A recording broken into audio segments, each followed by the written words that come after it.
Want to know how to become a mortgage loan originator in Washington? Here's a step-by-step guide on how to get a Washington MLO license. Step 1.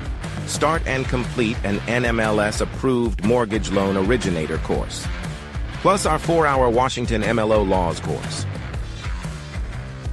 You'll also need your NMLS ID number, which we can help you obtain as part of our registration process. Step 2. Pass the NMLS exam. Step 3. Submit your MLO application on the nationwide multi-state licensing system and registry website. Finally, you can start working independently for a mortgage broker or mortgage banker originating residential loans.